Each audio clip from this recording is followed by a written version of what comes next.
we will formally start. We have over 100 people already on the session who are as attendees. They will get a chance.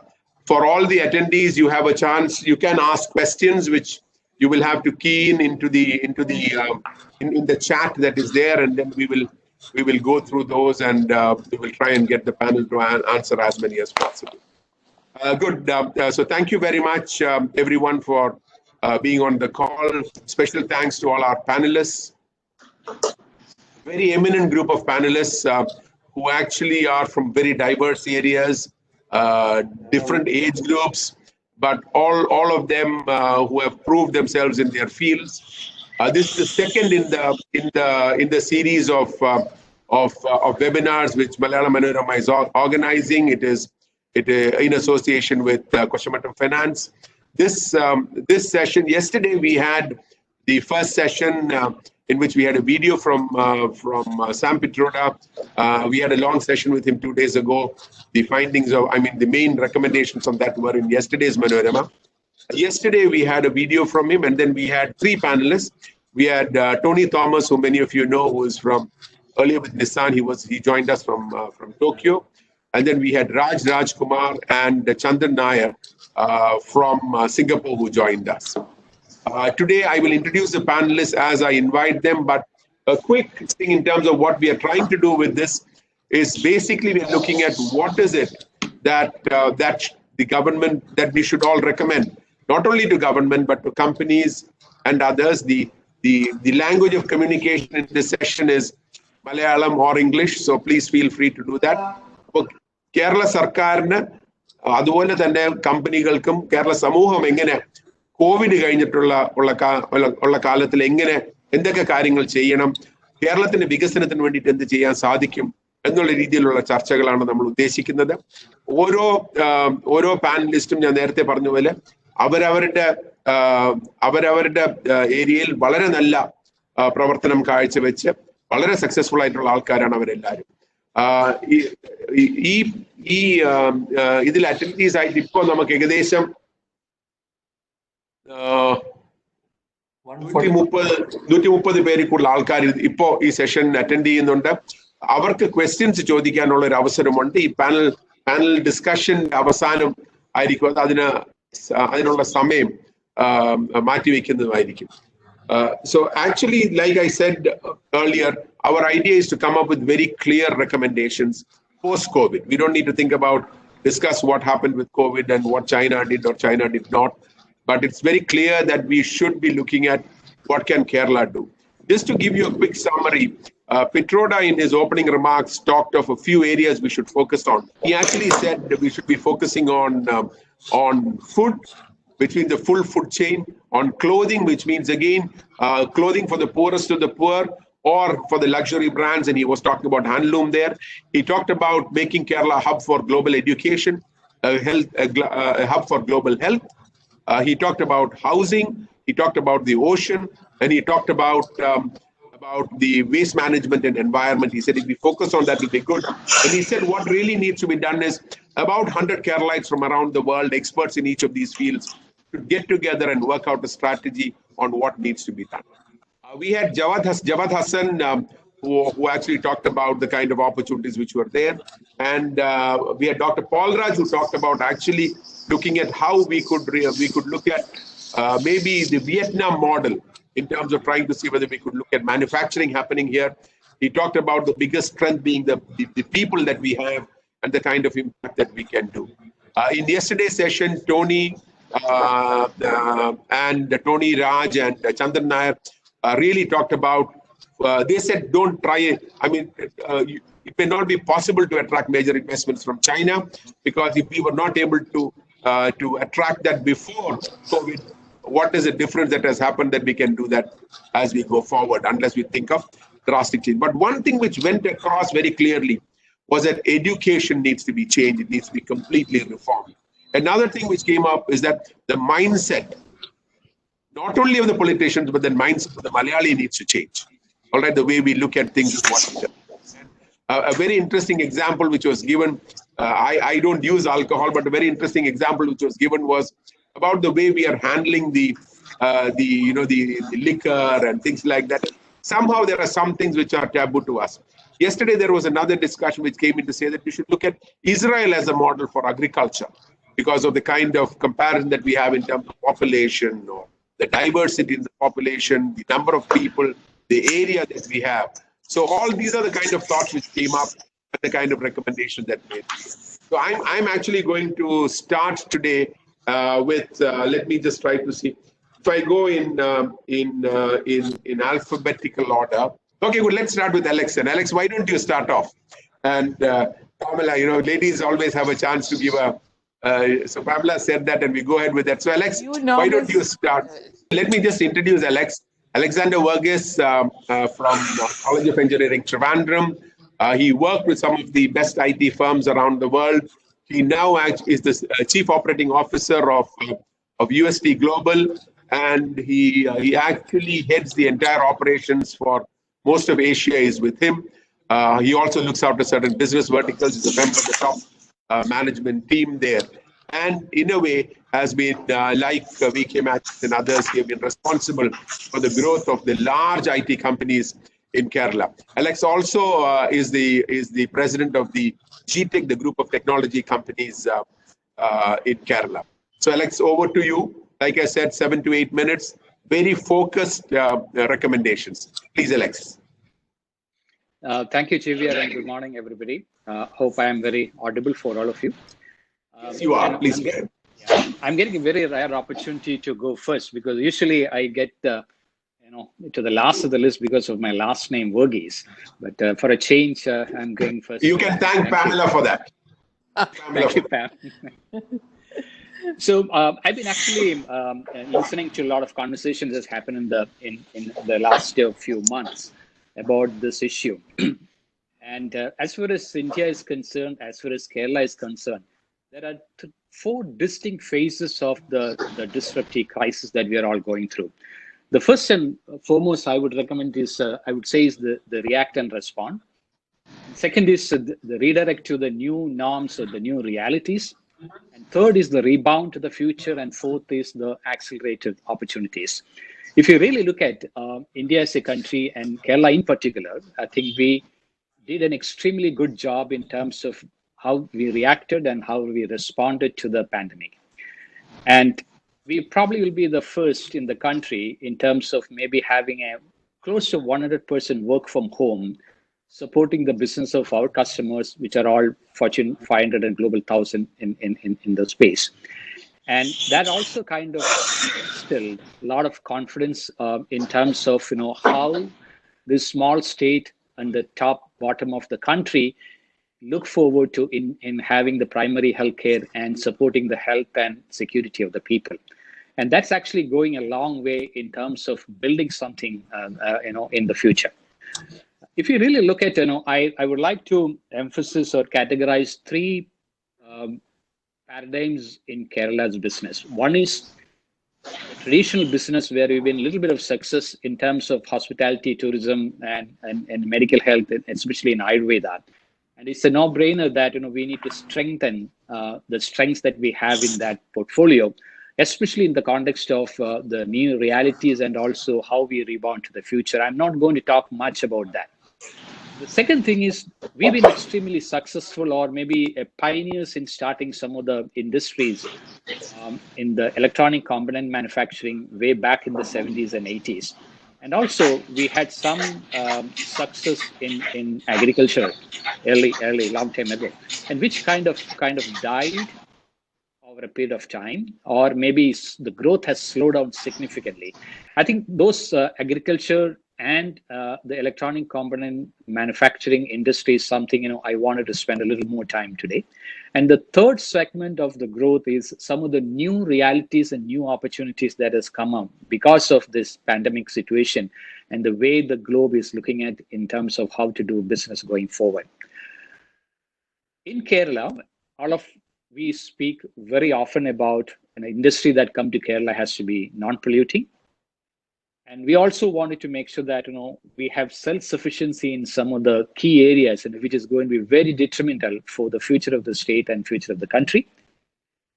thanks to the education, the strong focus on education, we have probably the highest number of PhDs in the country. And the high literacy would probably be a good ingredient to focus on some of the new areas which I like to focus first. I strongly believe that there has to be a relentless focus in terms of research and education going forward.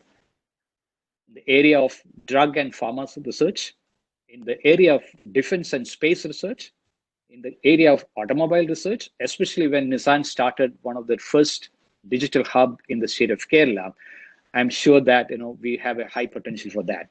And some of the other areas in terms of energy research and battery research, all will probably give us a good future in terms of this, the new economies that we can probably conquer going forward.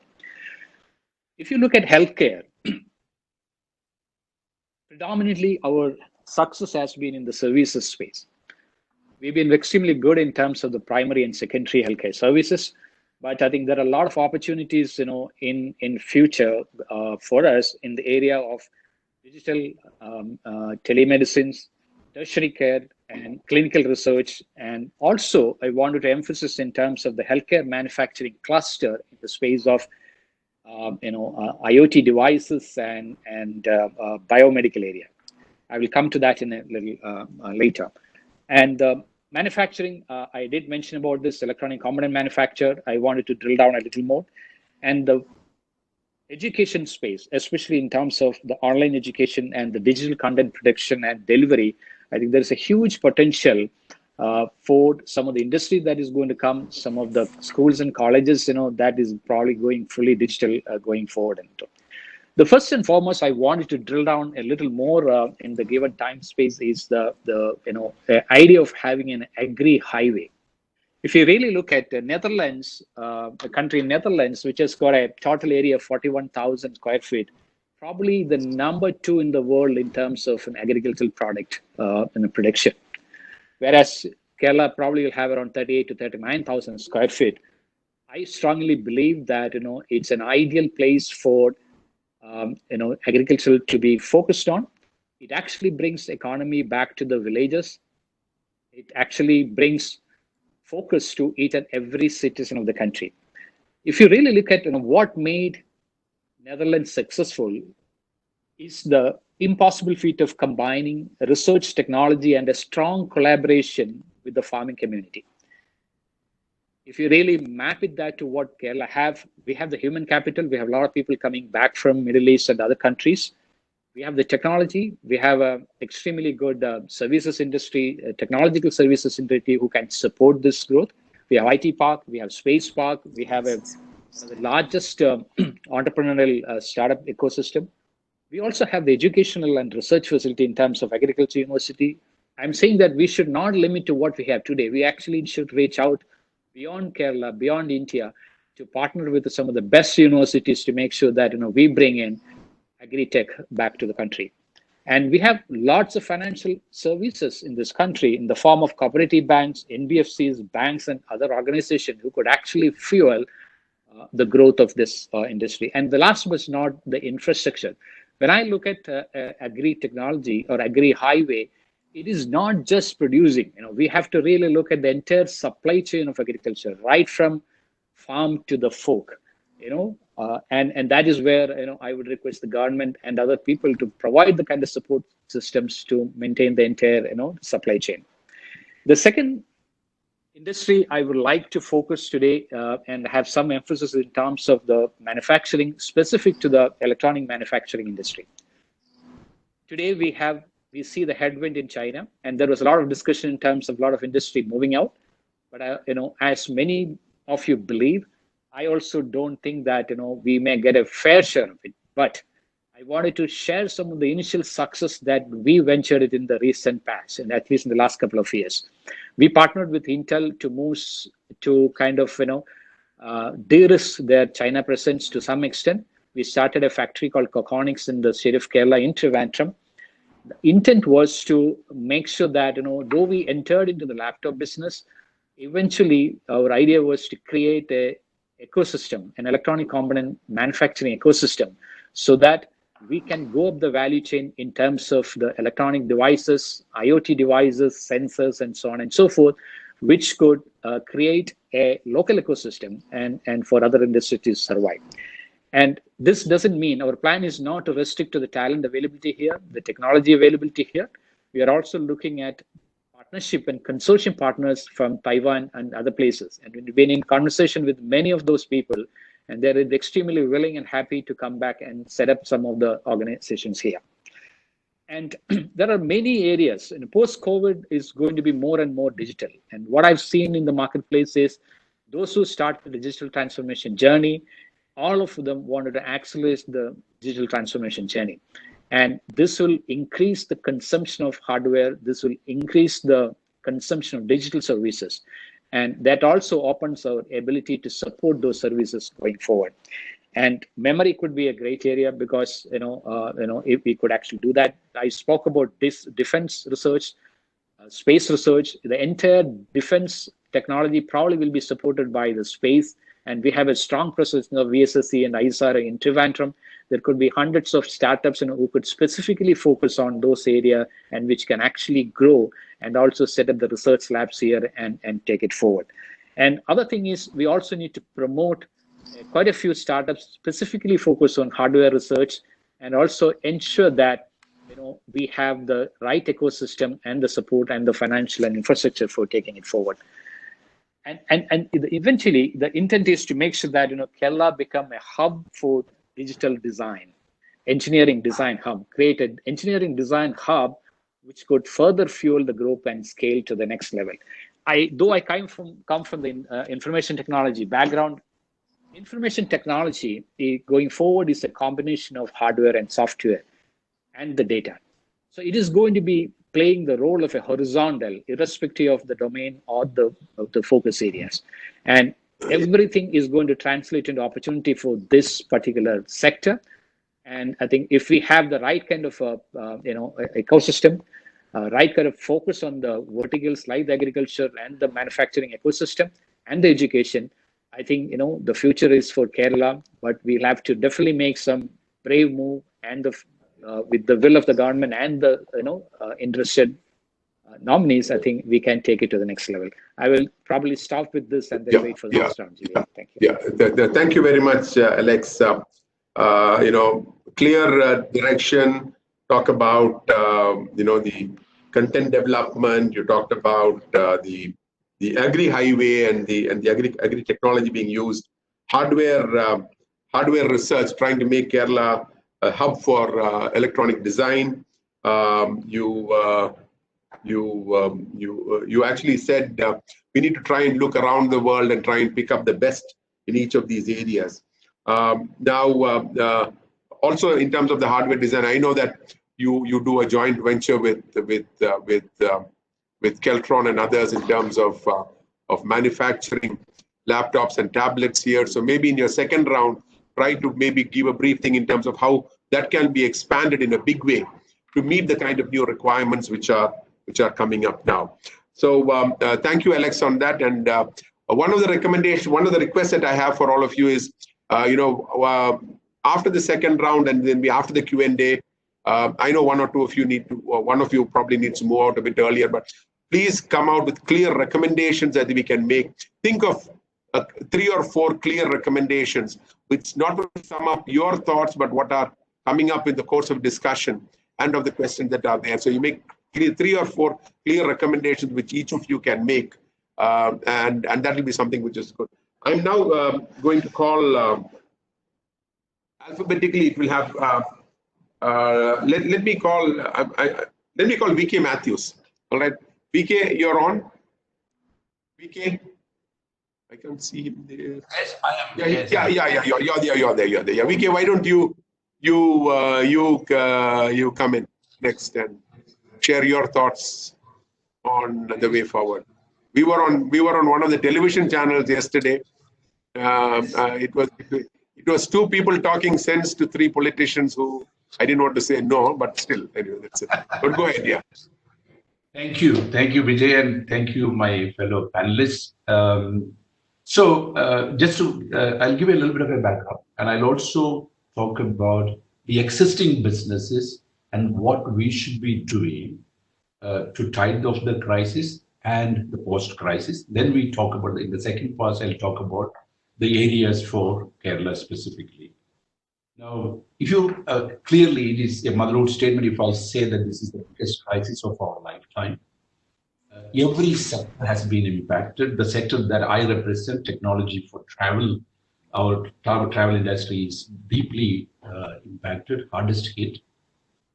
And the consumption in the world has come down to more than 50%, which is unimaginable, 50%. This is the latest count measurement in April. And this is going to be a business as unusual. But what I have learned through the last 8 weeks, and the single biggest change that has happened to the world, is that we have upgraded, the world has upgraded itself on technology. Not because we didn't have technology before, but most of the people had to use technology. For instance, Harish Salve, he had to, the first time ever he was on a webinar, first time ever he conducted a webinar was 2 weeks back. A member of the board of IBS, who is actually the chairman of AIG, one of the largest insurance companies, he spoke to me today morning, early morning, that he conducted the AIG board in 2 days in WebEx, using WebEx. And he said it was so effective. So that means people of consequence have transformed themselves on technology, and this is going to make huge difference. Yeah. Having said that, I still believe that the fundamentals of business will still remain the same. The customers would expect products and services from us, and they would always want a great deal. Yeah, that is going to be absolutely the case. And for all of us, for most of us who would want to survive this crisis, business continuity and preparedness to come back is what is critical. And I still believe this axiom that, good times will not last as much as bad times. So bad times will also pass. I would like to share with you few lessons which we had in an internal teams meeting within IBS leadership. A few of the lessons, and we had one eminent leader speaking in that session too. So I'll borrow some of his commentaries as well. The first and foremost thing, for anybody who is in business today, in Kerala, in our country, in the world, it is business as unusual time. So therefore, we are not going to manage our business using scorecards. We have to manage businesses by the scenarios plan. We are not going to actually think, we are only going to think about short term and long term. In the short term, we have to survive. In the long term, we have to really be directionally correct, but no medium term. And we have to know that the technology aspect of business, every business is a technology business. What it means is that if you are in a business where the technology intensity is low, you have to invest and bring more technology for innovation. Second, if you are starting up something to take advantage, you don't have the legacy of COVID. And if you're going to start something, please look at one where there is a high technology content, because we are going to live and walk side by side with technology. The third point is cash is king. When I say cash is king, it's again a motherhood statement. But what you have to keep in mind is that you generate operating cash, meaning that don't deplete. You have reserve for 3 months.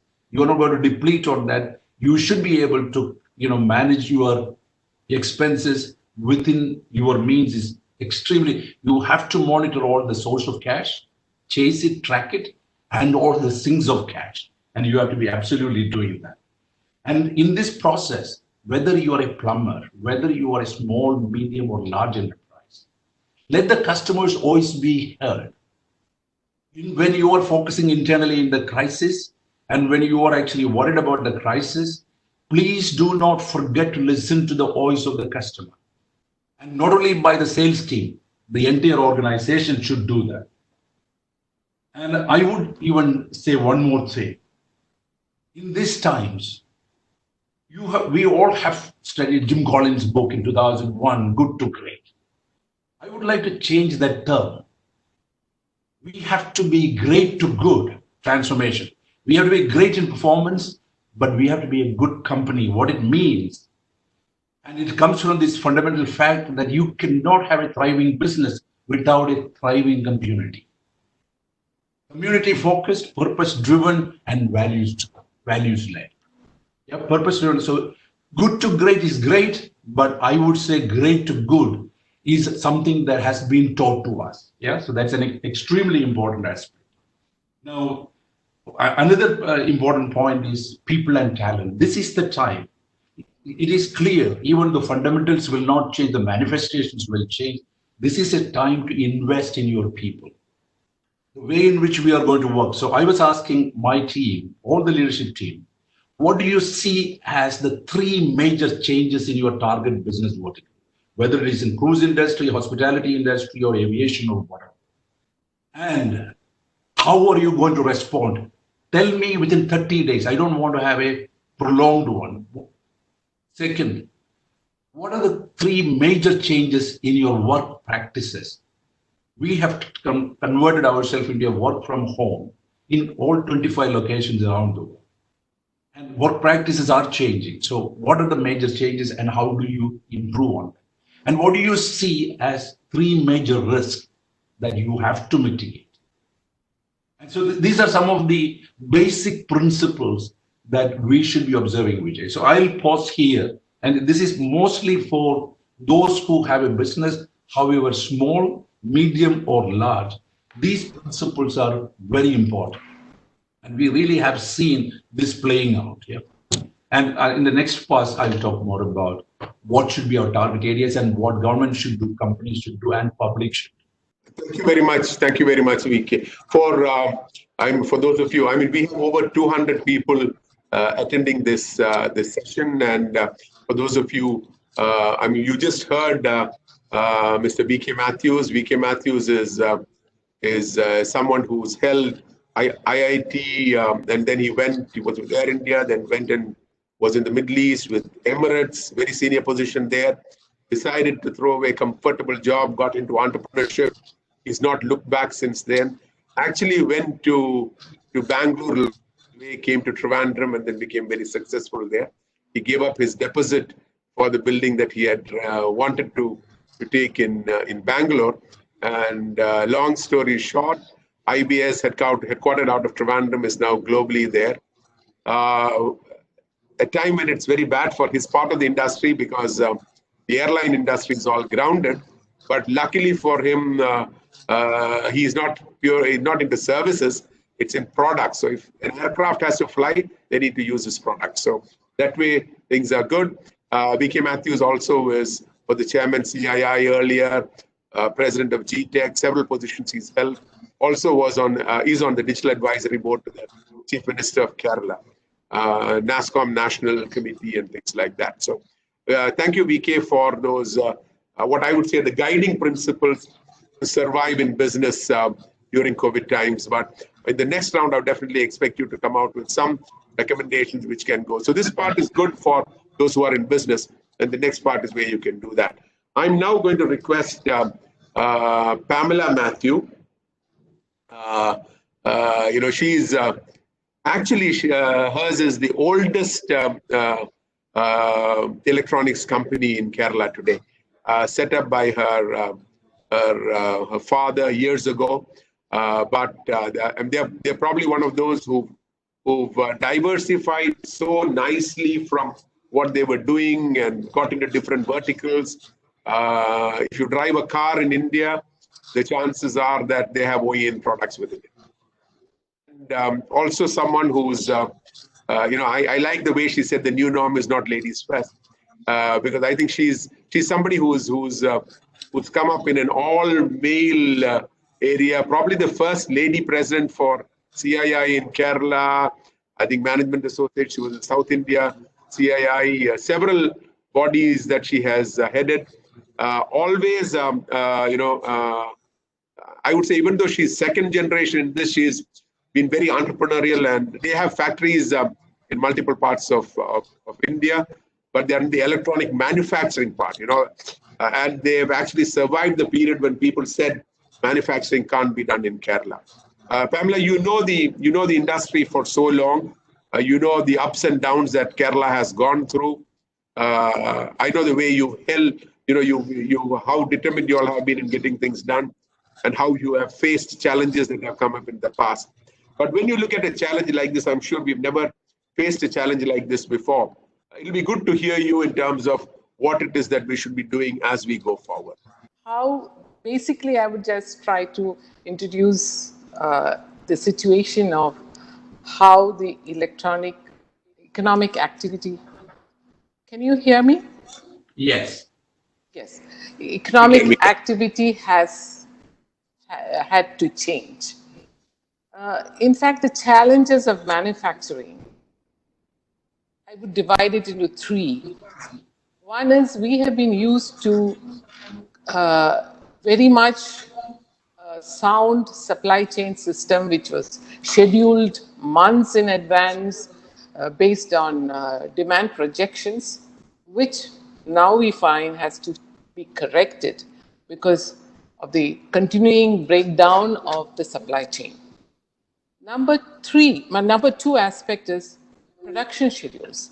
Production schedules were also very rigid, based on optimizing the efficiency and possibly pure production efficiency based.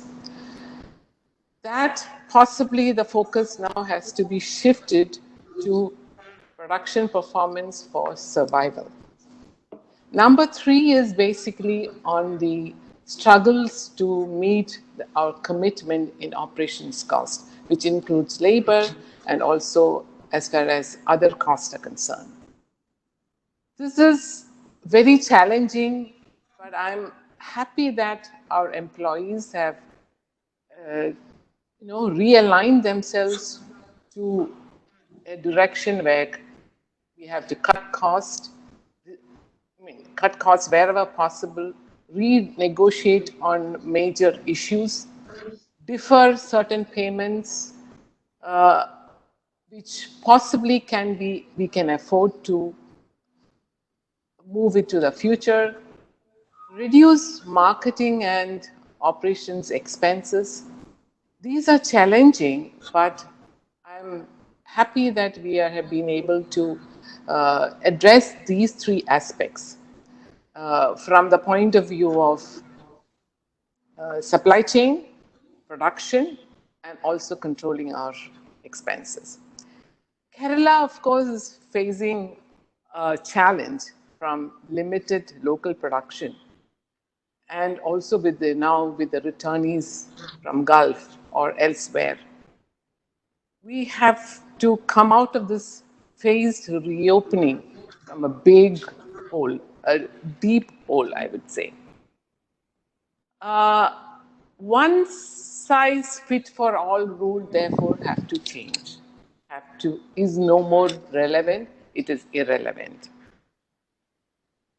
To take on the aspect of inviting or expecting corporates outside India relocate from China, I would believe is premature on three counts. One is China has had economical cost of labor, which is, of course, shot up from the past, but this is something which they had, the advantage they had. Number two is the infrastructure that was available. I remember when I have seen companies where investments were made within the companies which were prospective, say like they were going to use it 10 years from down the line. Number three is the government regulations and rules which were more clear and sustainable. The point is, do India or Kerala have these? From the point of view of cost of labor, from the point of view of infrastructure, from the point of view of government regulations and rules, which are clear and sustainable. So basically, from the cost of labor, we are nowhere close to it. efficiency, productivity. So we, as few of the panelists referred to, we have to get to a situation where we create value over and above the contributions, and that is literally in Kerala model, very hard task. Number two is how do we improve the manufacturing and supply chain? It is actually a process of, I would say, contact sport, if I were to term it, because you have movement of people, you have movement of material, and in this contact sport, how best can we, in this present situation, handle it? Because supply chain has broken down, we have struggles, in moving things from our supplier, moving things to customers. So it's not a normal situation, and this is going to be there for quite a while. So how do we address this? I would say that, our company basically is vertically integrated. Possibly, during the last couple of years, we have depended on outsourcing, fortunately, to places which is very, very close within Kerala. So therefore, we are in an advantageous position, but that may not be so as far as all manufacturing companies in Kerala is concerned. So we have to possibly come back to a situation where we do some kind of a vertical integration into any manufacturing activity. So yesterday, for example, I was listening to Tommy Thomas, who said that we are able to control manufacturing from remote places, but we are still not in a position as far as we are not ready for that kind of activity right now. But in the long term, possibly that is possible. So what worked yesterday is not going to work. So that is a situation where business and all stakeholders associated with business must accept. So once we accept this, it is very easy to move ahead with new plans. So business therefore has to realign, as I mentioned, to vertical structure, forced to adapt to new habits, individuals, the processes, and also in handling the situation. So there is a lot of skill which is available within Kerala, within industry. So those skills can be reskilled because we have exposure to other parts of India. So we know that Kerala labor are easy for relearning and reskilling when compared to other places. So Kerala has an opportunity which we possibly, and then it is only a question of people accepting the fact that and moving ahead. And I think a lot of our employees have understood that, and they would relearn, reskill, so that they adapt to the new ways of doing. In fact, the processes also. Say like where we have an assembly line which is automated, where partly automated, semi-automated we term, where people sit very close by. So we were adapting ourselves to move those, systems or processes such that, there is safe distances. So these are things which we are, can adapt ourselves, and most manufacturing activity should be able to redefine their processes, redefine their manpower skills, redefine their investments.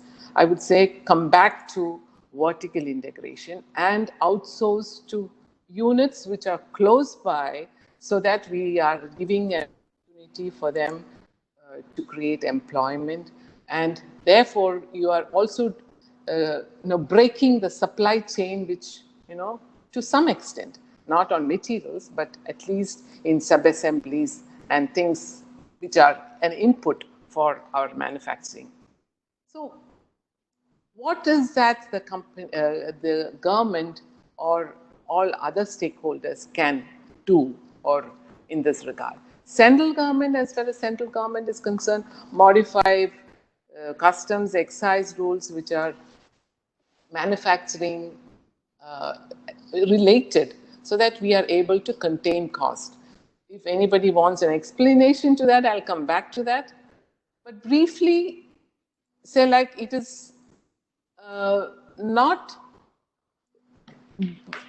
that we want to beg, borrow or steal. I would say borrow and monetize. Government, central government should be able to borrow and monetize and support the industries to whatever extent which is possible.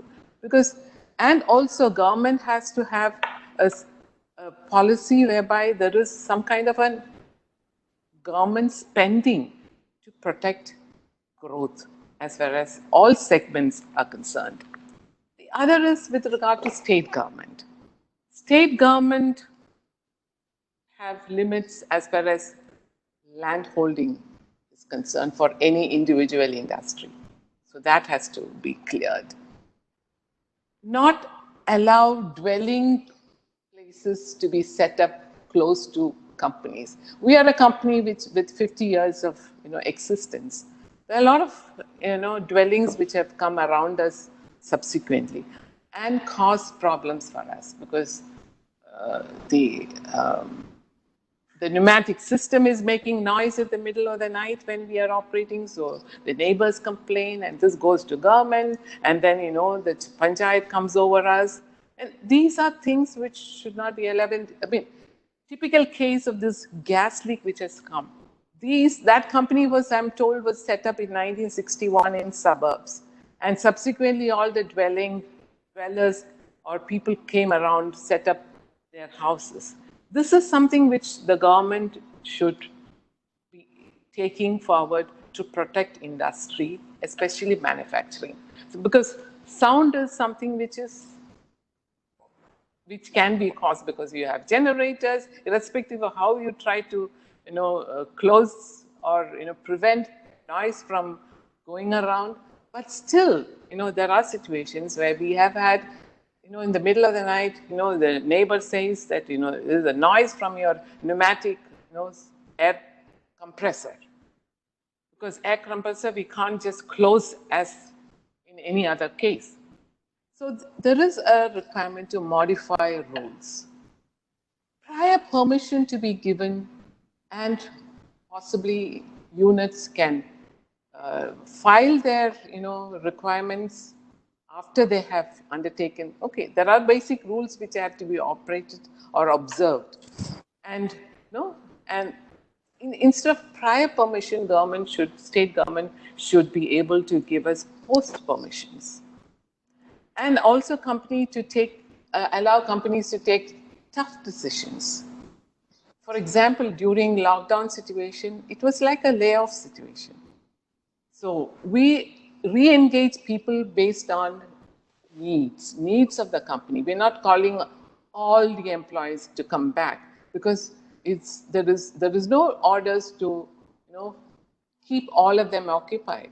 So it's like a layoff situation, and that layoff situation should be allowed to continue until some kind of a recovery for the industry or manufacturing unit or business, whatever situations. So it must be a choice of decision for the employer how to engage people, not imposed on an employer that, irrespective whether you are in business or not, you have to keep the people with you. And as far as state-owned corporations are concerned, you have companies like Keltron, which can be easily upgraded.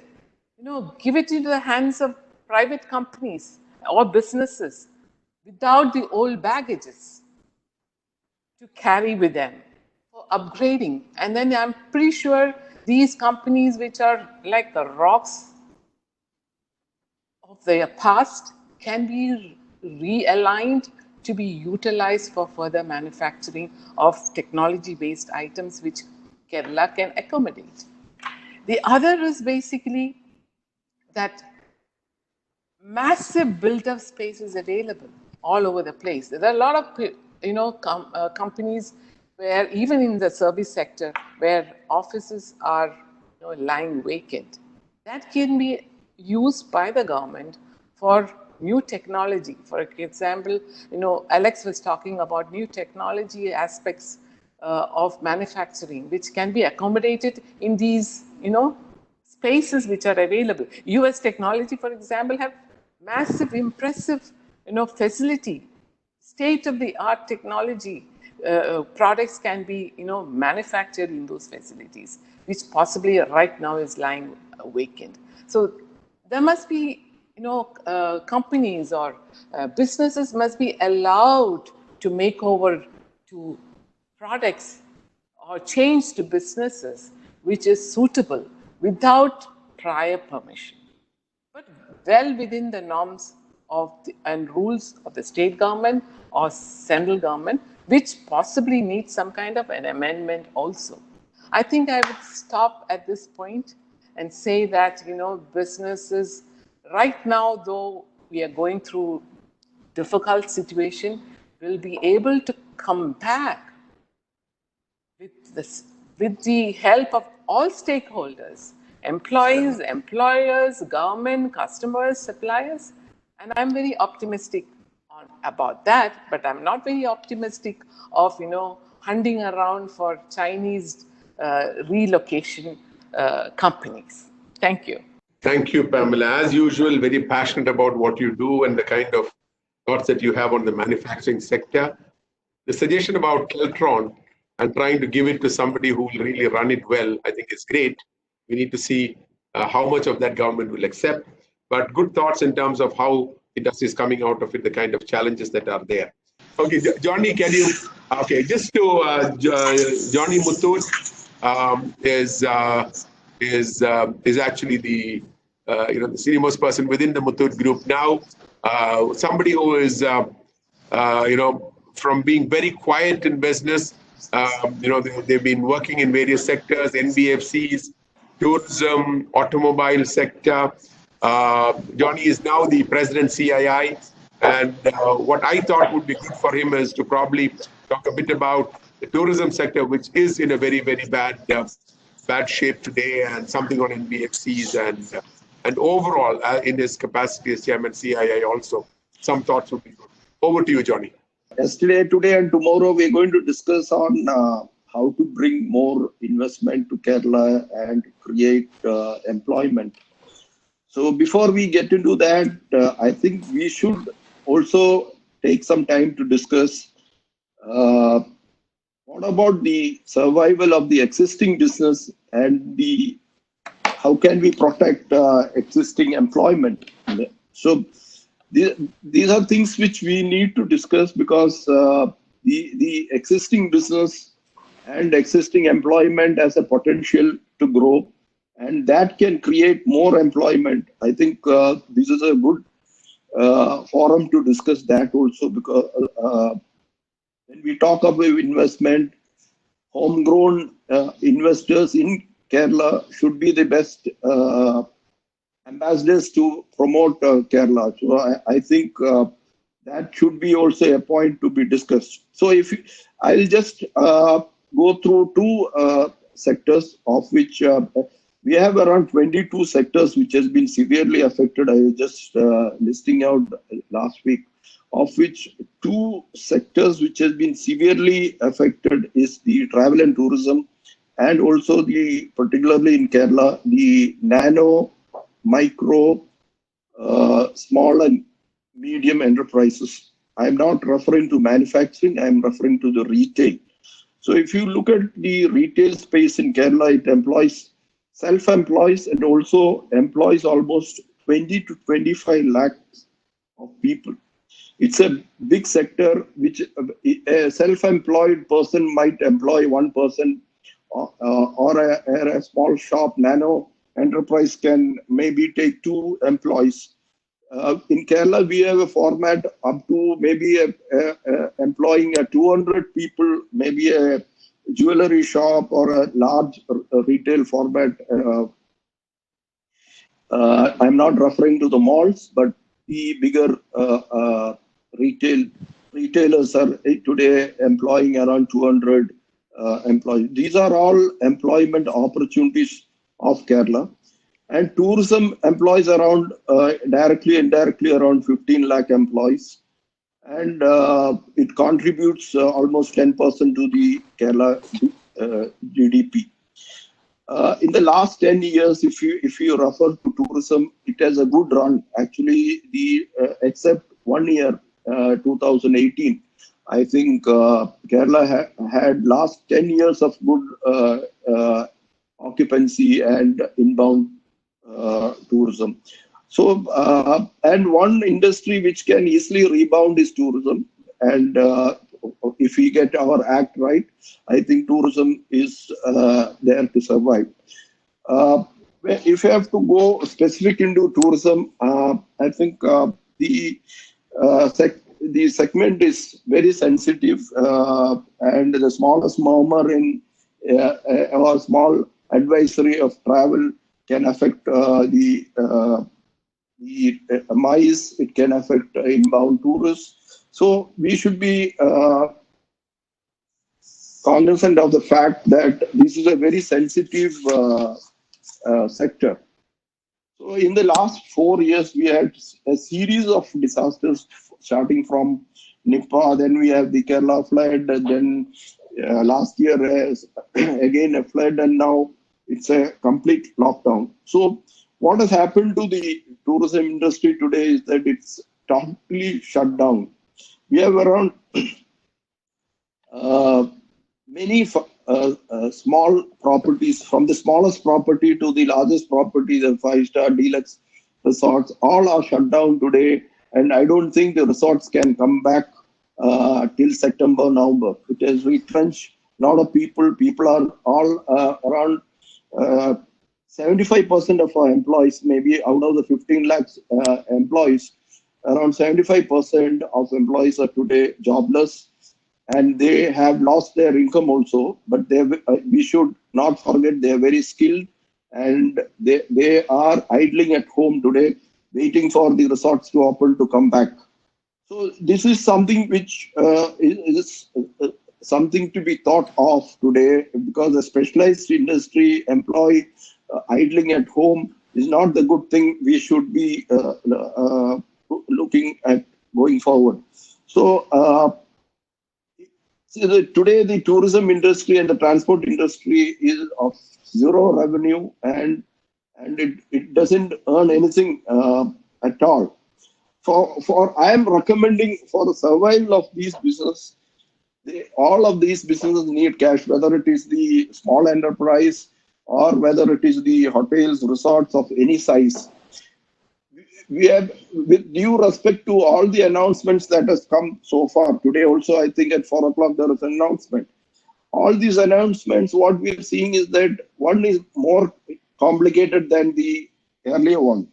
I don't know whether each of these will ultimately benefit any of the nano enterprises, the small and medium micro enterprises. So we have to look at something very, very practical. I am just recommending one fund that can be raised in the context of tourism and NMS, the nano micro enterprises, some of the other industries also in Kerala. I'm saying that we should look at a disaster fund. We can call it a reconstruction fund or anything. It can be in the form of a alternate investment fund. It can be managed by the best of the fund managers in the country. We can ask them to raise these funds, and who will subscribe to these funds. We should see this can be subscribed by HNIs, it can be subscribed by some of the banks, corporates, even the bigger corporates in Kerala, the HNIs who love Kerala, who are outside India, they can be also an investor here. It will be a kind of a social impact fund. It will have returns, minimum returns, and it will be professionally managed by a fund house. And these funds should give away enough money to all these enterprises in the hospitality tourism industries. They should look at what was the revenue loss. Suppose the resort is shut for 9 months or 10 months or 1 year. What is the revenue that it has lost in comparison to the previous years, and see how we can provide that liquidity cash, whatever revenue they have lost, 1 year's revenue, just give it as cash to them. They'll have to repay that with interest after 10 years or maybe whenever they are doing well. It has to be repaid. This fund is just a temporary liquidity intervention that we would give it to that enterprise. It can be to the micro, nano, it can be to the hotels, it can be media houses. Anybody can take this fund without question. We will only see how much they have lost the revenue so that the liquidity is there. When they take the fund, there are few conditions. They cannot retrench anybody. They'll have to provide employment to all the employees they were employing earlier. They should pay salary. They should pay to all their suppliers so that the supply chain also is intact. So this will enable enough funds in the system. It will enable as much employment possible. This will also give confidence to these enterprises to invest more. Today, if you look at last 4 years, there is no investment in the tourism industry. There is no new hotels coming, new resorts are coming. So where is the employment? We are not creating employment, but there are a lot of good investors in Kerala who has proven that they can invest, they can survive in Kerala. But if you don't give the confidence through these kind of liquidity measures, I don't think future investments will come in Kerala. And the best ambassador for Kerala is the existing investors who can provide enough employment and gather momentum for the economy. So tourism is one industry which can actually revive many of the other industries. It can revive travel. It can revive. These are small interventions. I think simple to administer. The funds can be disbursed through banks, NBFCs. If you are talking about bigger enterprises, banks can give. Smaller nano enterprises, NBFCs are there who can reach to them. They can provide so that the entire ecosystem is still back in action, and people who even were sitting at home, they would feel that they have got the cash. They can do something during this period. The hotel companies can engage them now. Upskilling, reskilling is very important. If you don't pay them, you can't insist on upskilling, reskilling during this time. So if you have paid them, you can always tell them what next for them. Thank you very much, Johnny. Very interesting thoughts. You talked about the nano sector, the self-employed people, the kind of impact that this is having on them. But I like most your social impact fund or the disaster recovery fund kind of a thing. A good thought, which definitely can be, and very clearly looking at this, not that the investor is not doing charity, the investor is making an investment to get a return, and that this money will be utilized on specific areas, which is, like you said, the social impact fund. So thank you, Johnny. We now have the next panelist is Dr. Sheriff Sahadulla.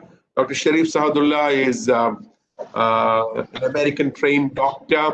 He worked in the United States for several years with one of the large hospital chains, came into Bahrain, and he now is the CEO for the KIMS group across GCC and India, and he's also the Chief Medical Officer for the KIMS healthcare group.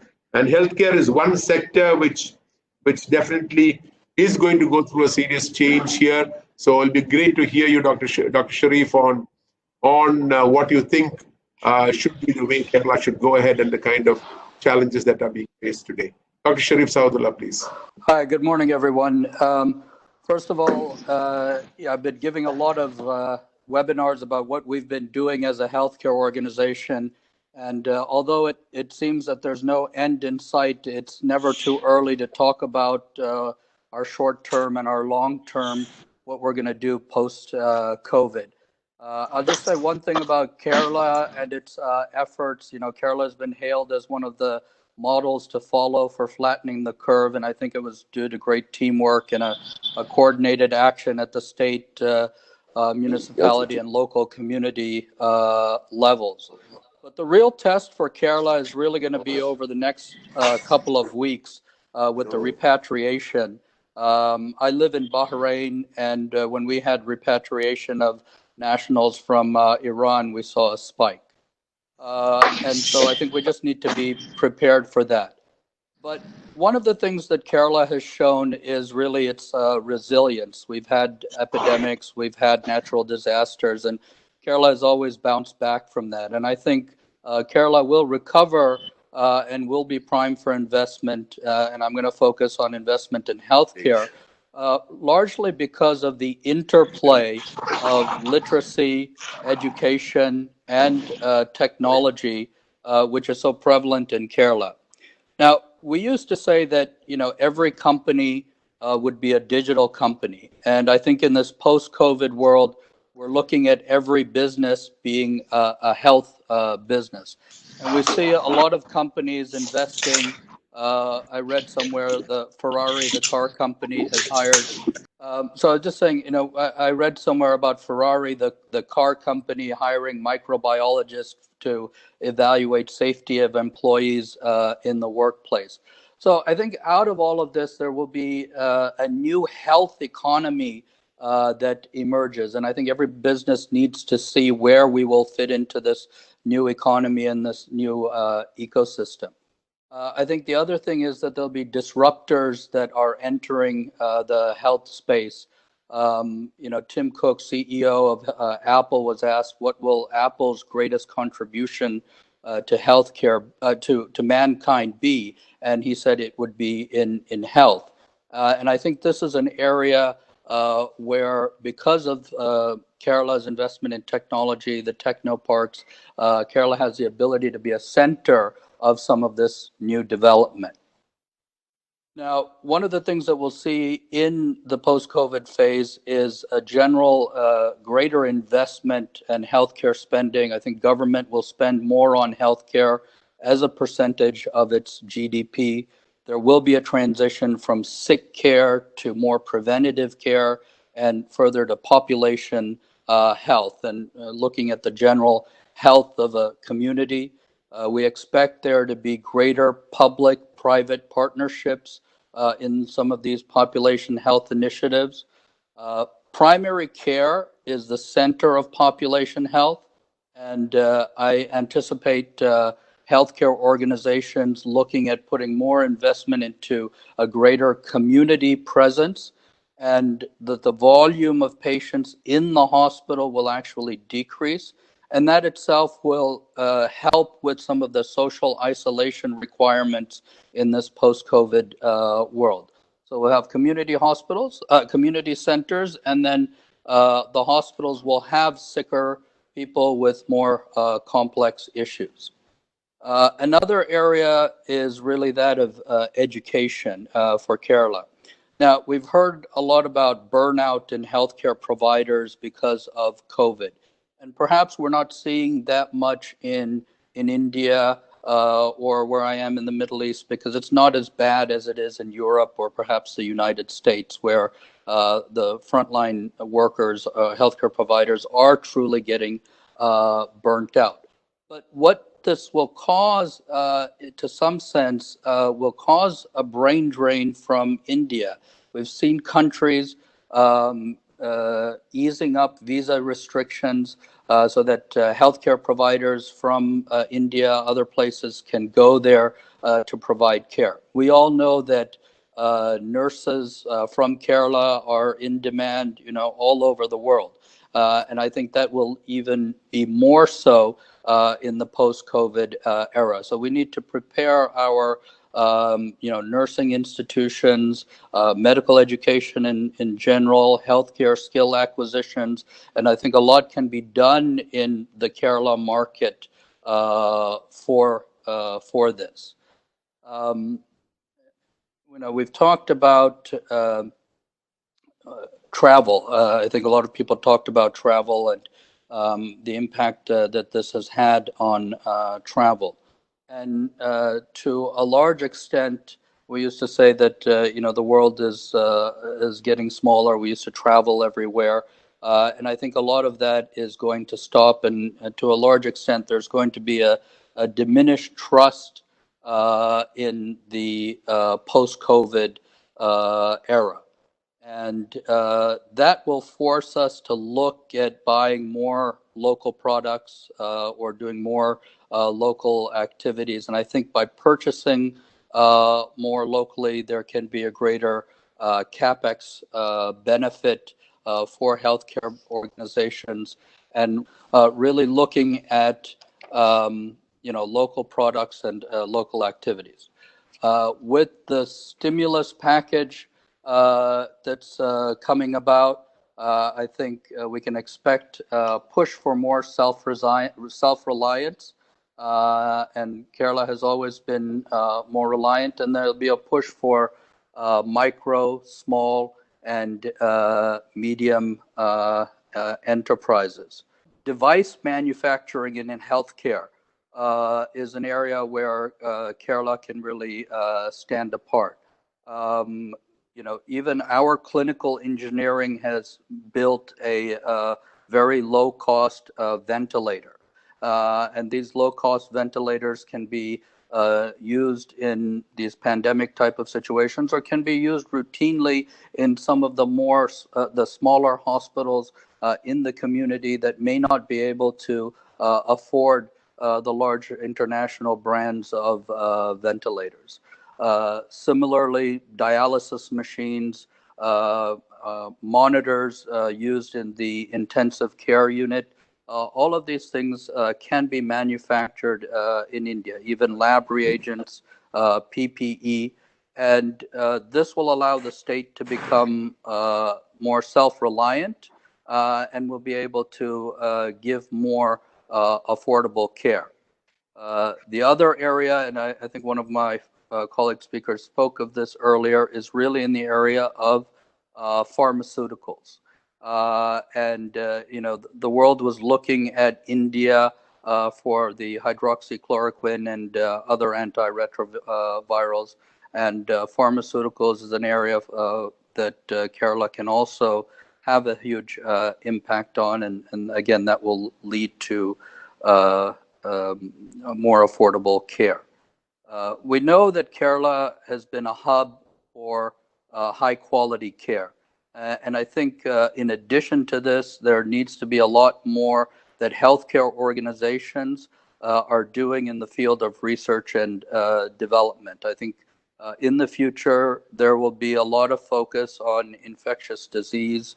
Louis Pasteur said that mankind has the ability to rid the world of infectious disease. It doesn't seem like that today, but I think through research and development, that's something that can be done. We've seen that the Institute of Virology set up in Trivandrum, but I think that needs to be developed more. And I think these are some of the areas, specific areas where in healthcare, there could be potential investment in Kerala. Thank you, Dr. Sharif. So, Mr. Philip Mathew, can I request you to please give your thoughts? Thank you, Vijayaraghavan. I'm just taking off from where John was mentioning about tourism. Tourism is even Dr. Kalam, we should concentrate just on tourism and IT. Kerala has not made use of its maximum potential in the field of tourism. Kerala is the only state which has the backwaters, the small strip of land. It has backwaters, it has the hills, it has game sanctuary, sea, whatnot. No other place in the world has this sort of a condition which Kerala has, all these put together. But unfortunately, one area where, even in tourism, where we should make use of is beach tourism and backwater tourism. Here, what prevents us from really taking that forward is our CRZ rules. CRZ rules are not what is happening. It's not practical in Kerala. because of the geographical layout of the land. I know the revised CRZ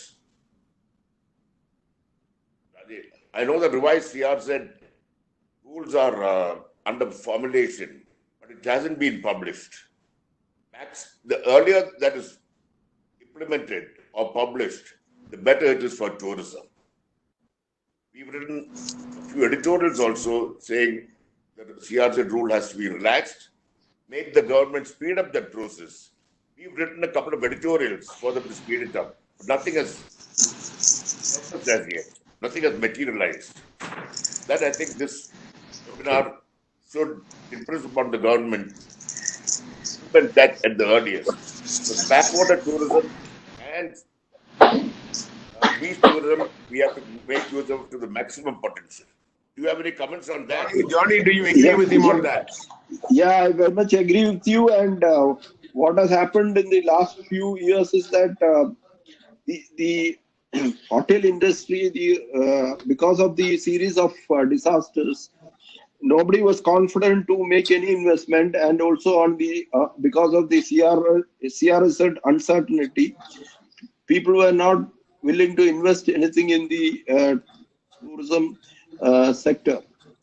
So I think tourism is one industry which can really take off in Kerala, and the more investments that come in. In fact, one of the things which came up in the sorry, Johnny, go ahead. Yeah, go ahead, Johnny, go ahead.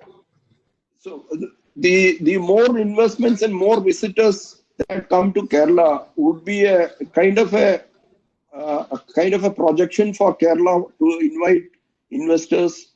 And when we are saying non-polluting industries in Kerala, I think tourism should be the one sector that should be projecting Kerala for all these investors. So sustained tourism and also responsible tourism is what we should look at.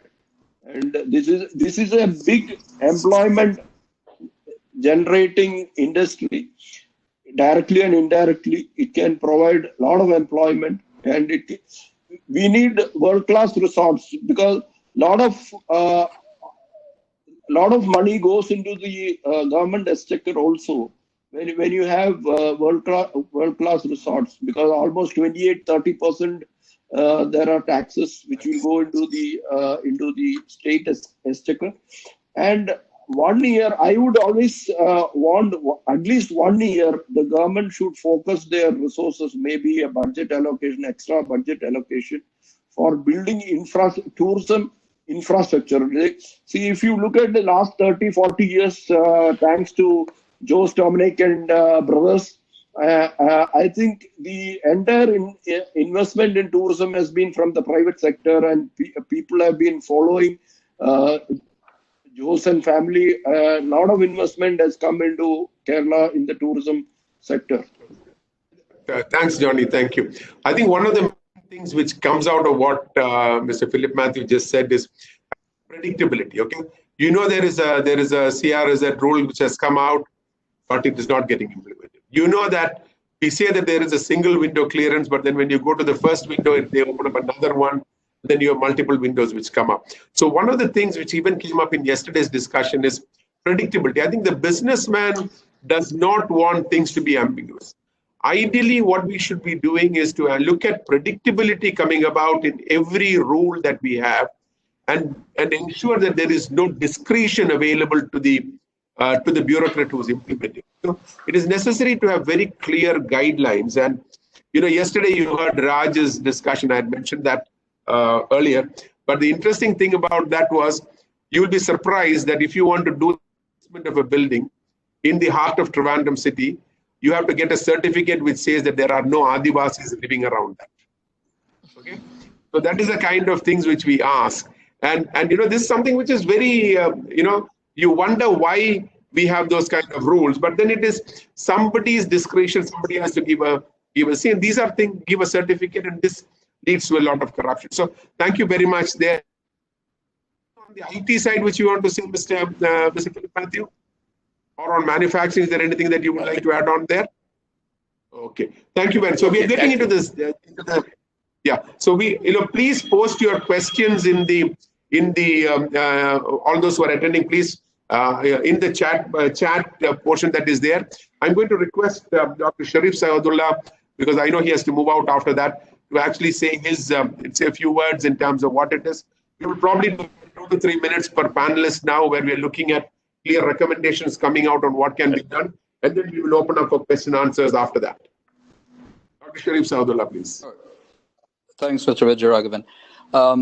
People were talking a lot about tourism, and so I'll just add to that medical tourism as well.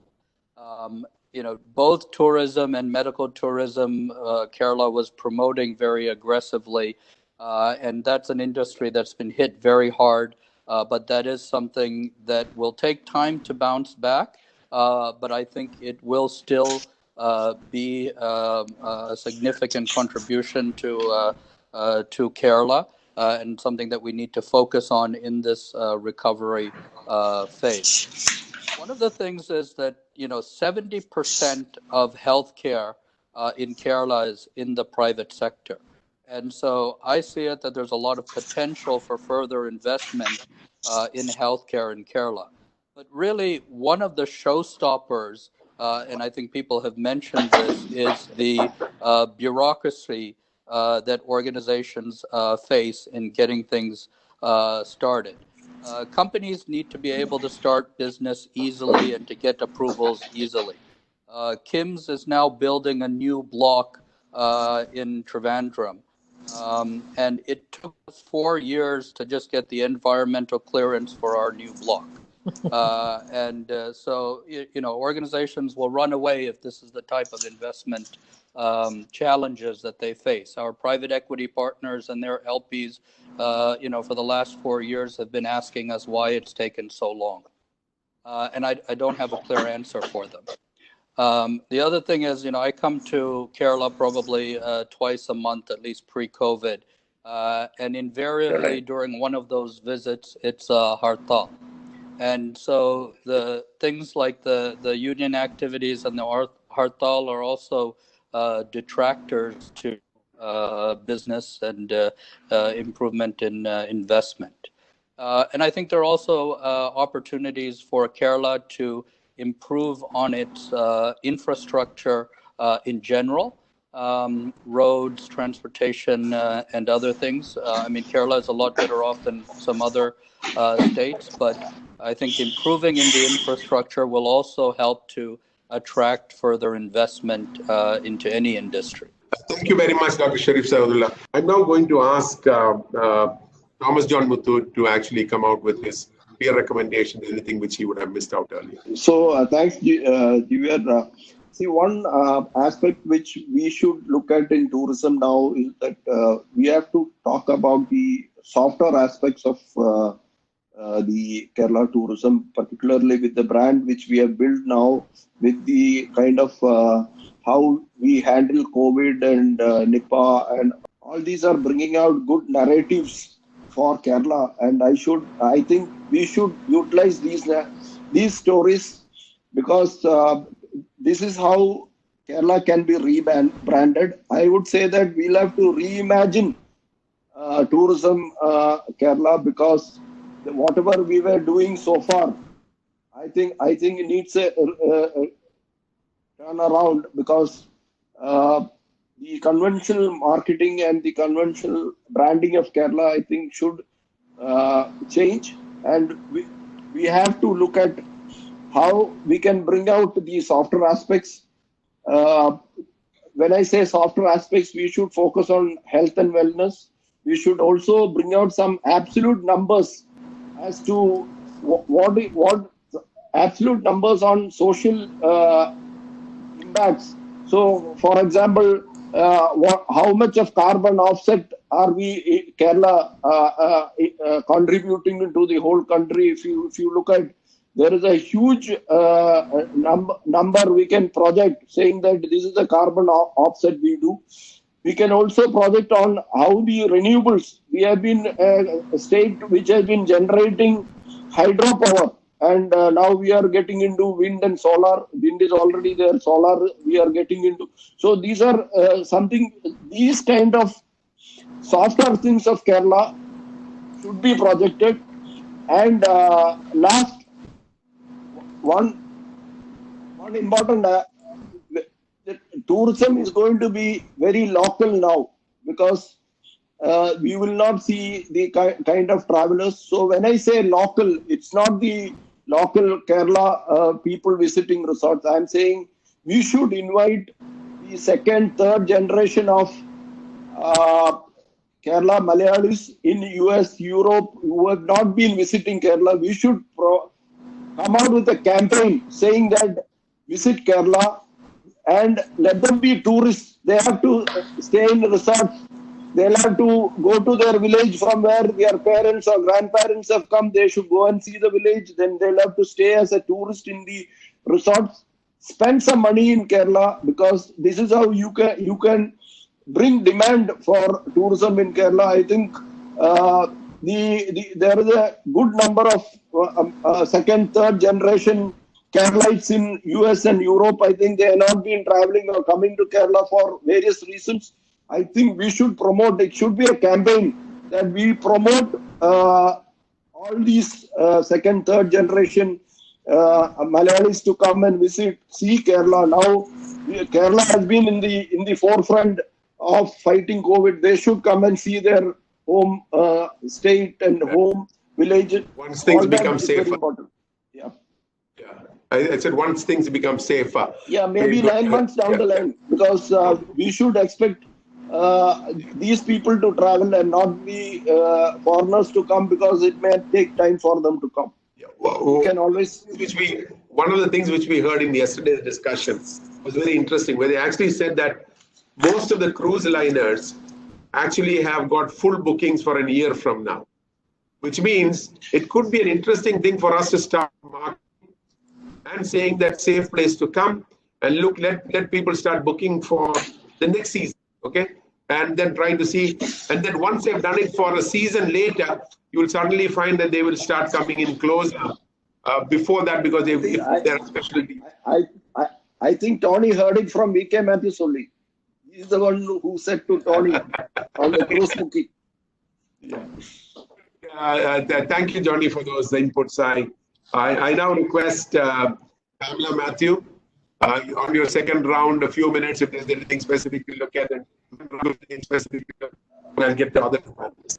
I think I just did say what is expected by government, by other stakeholders, basically in the area of reskilling.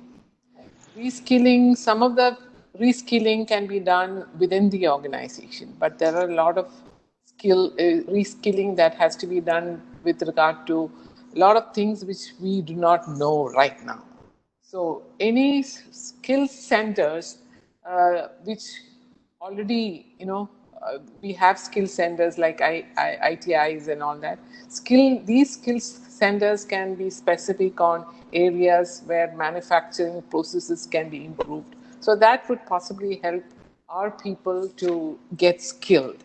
The other is, as I said, this is something which I think state government should allow all industries.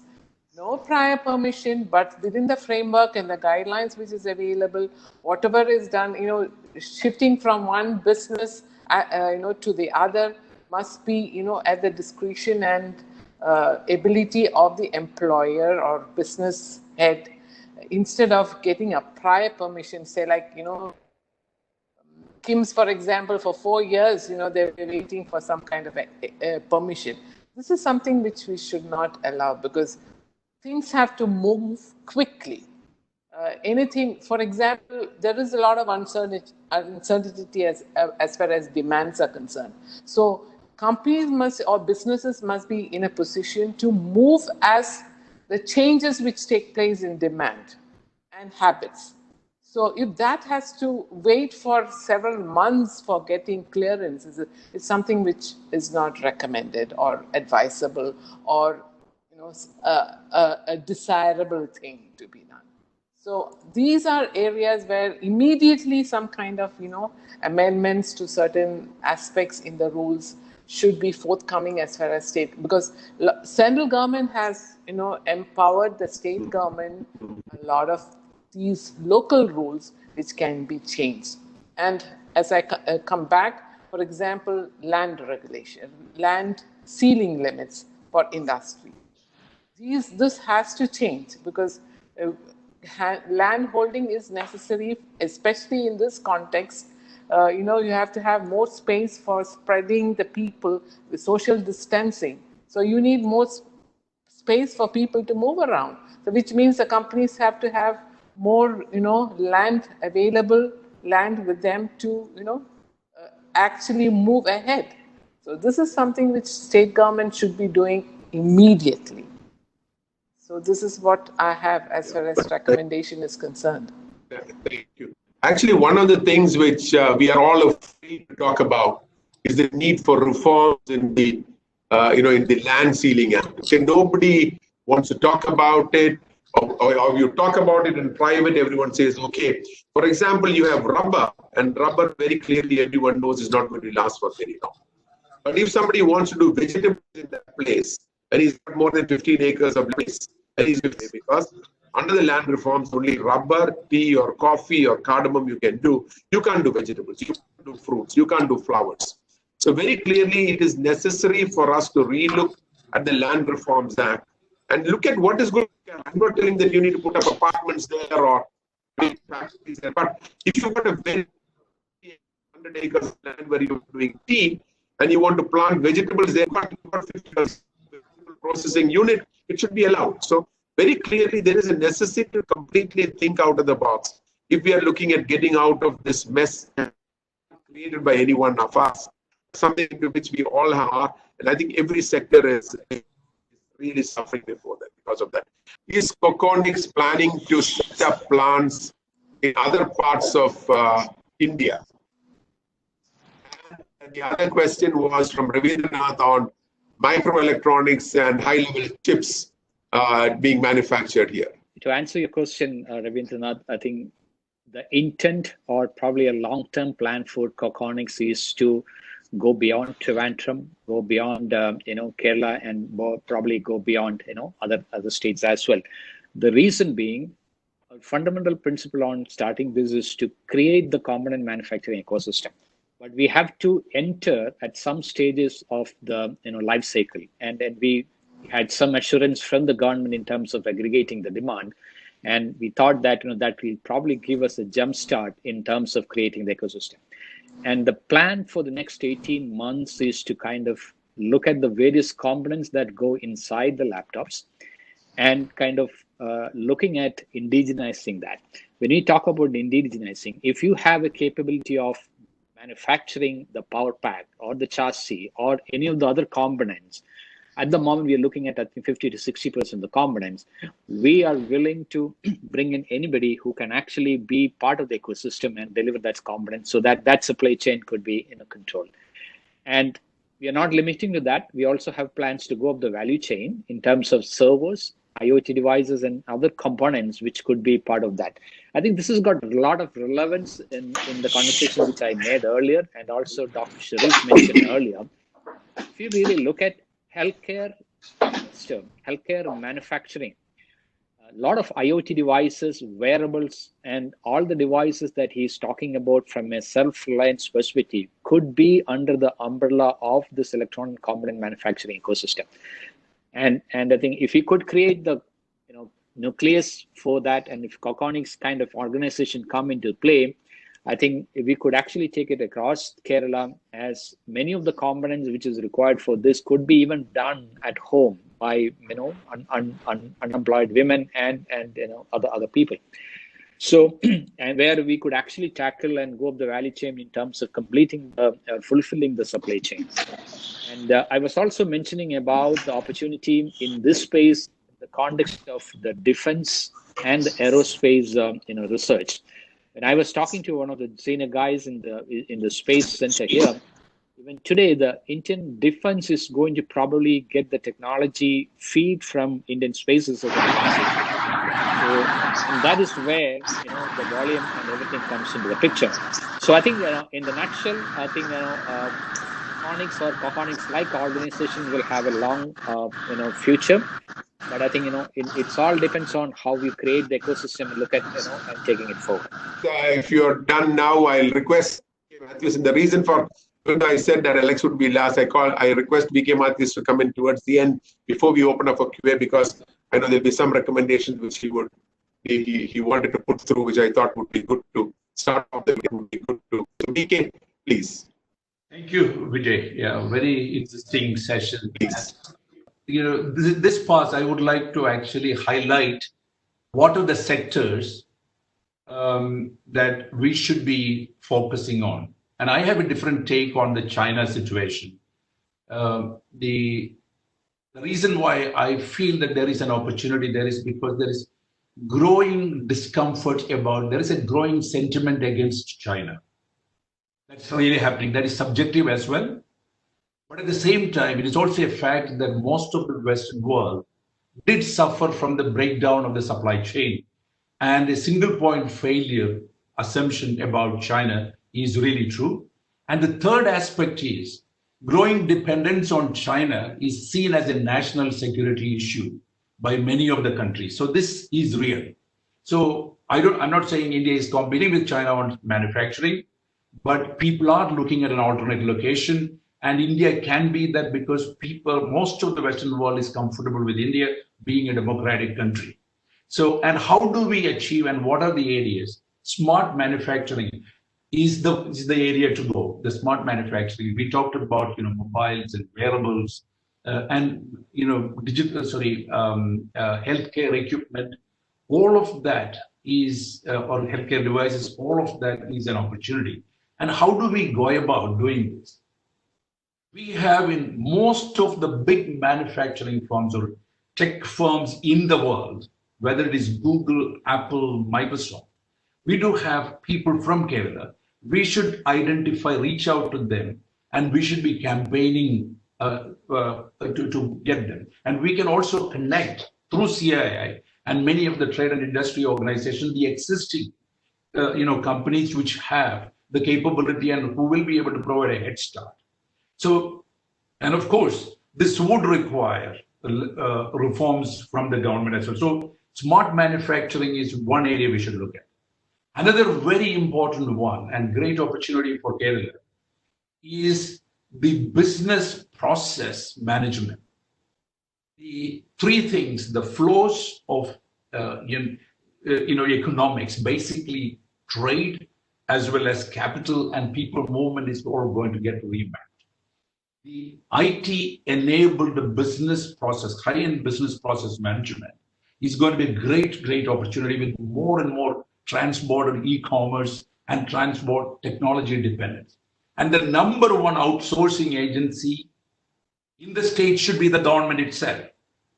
The government, one of our biggest problems is that if there is a single biggest obstacle for business in Kerala, is the regulator and the government agencies themselves. I'm not blaming them, but that is the state of Kerala. We must accept that we effectively end up become business unfriendly. When we have a crisis, when we have disaster, we come together and the best of Kerala comes. Because Keralites as a community and our governments together, we don't like unskewed wealth creation. And in every business opportunity, they're saying, what is in it for me? Otherwise, I'll go to it. And this is our mindset, and it's my mindset, it's our community mindset. We want to change this. Of course, the benefit will come indirectly. It's not going to come directly. Yeah, it is going to come indirectly. So if we really want to change that, let the government make the regulations and the rules, but let the public and the people do the actual implementation. The passport management by TCS is an absolute proof of concept and a case in point. We must have most of the approvals. Dr. Sahadulla said, to get his hospital KIMS approval, I know about it, but it took 4 years. And why should it be? In fact, TCS I'm taking just as a name, or even UST as just a name. They will be able to, and they are handling much more complex business processes of countries and companies through technology. And why can't the government of Kerala address that? Anyway, the people who work in those companies are going to be still Kerala. That's important. Now, the second one, so I talked about first smart manufacturing. Second one, IT-enabled high-end business BPM, business process management, and government to lead the way. The third one, again, coming from the point of view of food safety. Agriculture, high-tech agriculture, Kerala has great opportunity because our youngsters, if we can get them to be motivated towards food that is safe to eat and sufficient to eat, and if we can, so agriculture is one. The third one, quite like what I said earlier, every business is a technology business. Dr. Sahadulla articulated that every business is a healthcare business. So healthcare is clearly, but I have a take on it. And tourism and healthcare, I think we should bring in the dimension of wellness tourism. We should bring the dimension of wellness healthcare. So that's another dimension that we can go. Now, Vijay, I would say, what is it that the government should do? The government of Kerala should do, according to me, only three things. Number one, clean Kerala. The health and safety of our people, and to promote Kerala as the safest place in the world. We have, if there are only two places in the world which managed COVID well, one is Vietnam, the other one is Kerala. We should be able to actually ride on that particular high note. And we should be able, and government should, we must have waste management. We don't manage our waste. And yet now come the monsoon, we will again get into our normal kind of illness session. Second, safe Kerala. Safe to eat food, safe to travel roads, and safe to drink water, safety from disasters. This is what Kerala should do. The third one is new delivery model. New delivery model.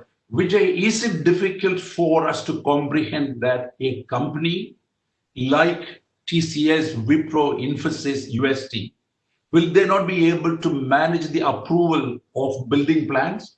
Let the government make the rules and let the government own, let them regulate.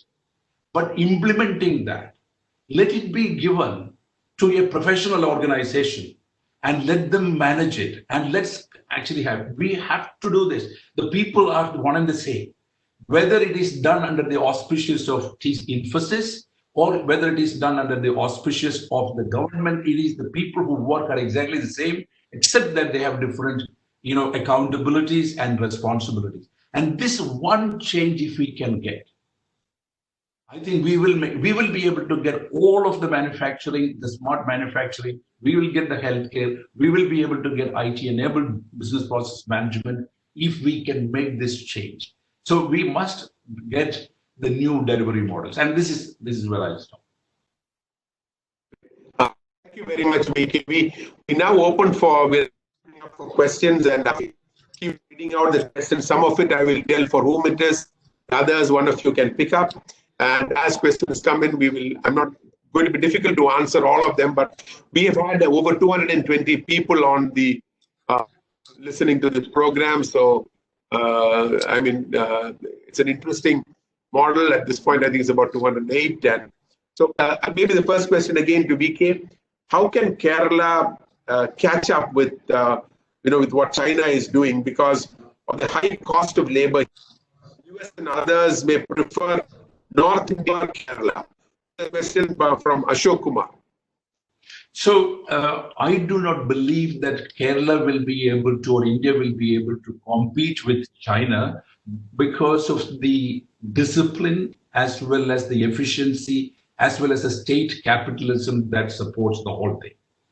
But it is an alternative. It is not all China, it is also, but Kerala will be able to do things which other states cannot do. If you really need to have high precision manufacturing, if you really require the competence of the people who have to be working is high, and this we will be able to actually do. Kerala will be able to do. So I think Kerala has an opportunity. Kerala definitely, see, the cost of labor is just one dimension, one aspect. There are also multiple aspects. We will be able to have more automation. we will be able to take care of that. So I think Kerala will be, if we can get the ecosystem, more so the hostile environment addressed, then manufacturing will come to Kerala for sure. J. Krishnan Divakaran, and maybe I think I would request Alex and Pamela to respond to that. On hardware, we need to reflect of the late KPP Nambiar's leadership. What level, next level leadership didn't rise to the occasion. There was an attempt to bring in flight computers, manufacturing to Kannur, with so many highly skilled technicians coming up from institutions like NTTF. Why were we not able to scale electronic companies in Kerala, like in the 80s through Keltron? I know a little bit of the history, but maybe I'll request Pamela to respond to that. Basically, that Keltron was not upgraded for processes or management. So it is very, very true that, there were skilled people associated or employed by Keltron, but Keltron did not possibly use them. That is why I said how to manage people is also important. And if there is interference for management, free management was not possible as far as Keltron was concerned. So there were a lot of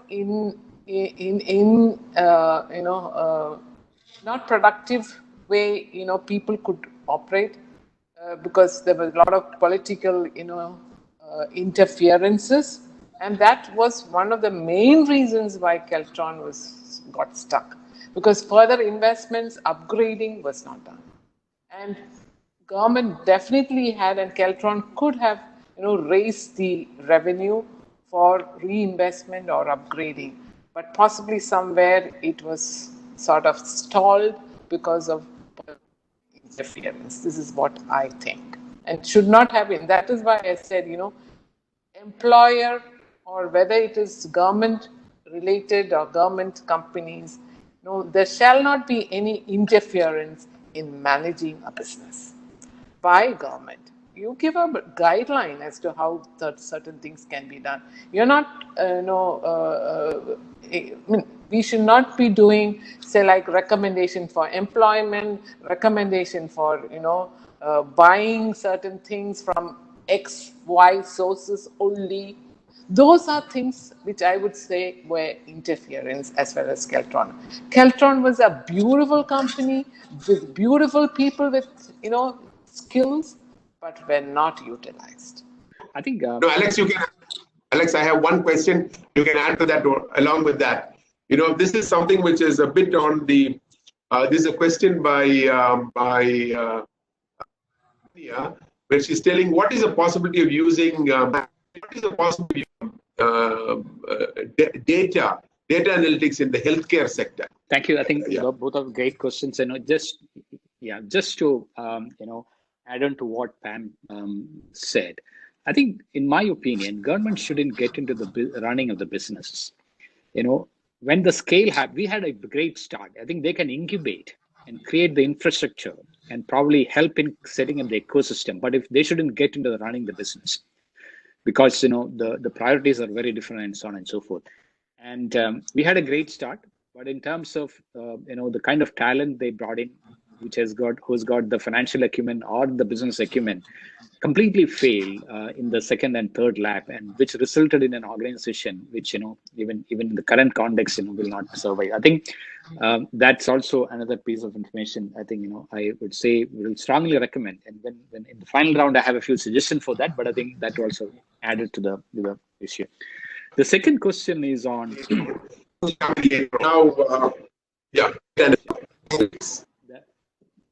the healthcare data in the data analytics. I think data analytics in the healthcare space is a huge opportunity for for anybody to be in. And the recent controversy on some of the companies utilized for analytics truly indicates that there is a big gap in terms of the domestic capability of taking this data and very effectively using in controlling the pandemic, in preventing the pandemic, and coming out with the right kind of measures to address before it happens. And we've been supporting some of the world's largest healthcare companies, and the effective use of data, even in our context, is probably less than 5% of what it can potentially do.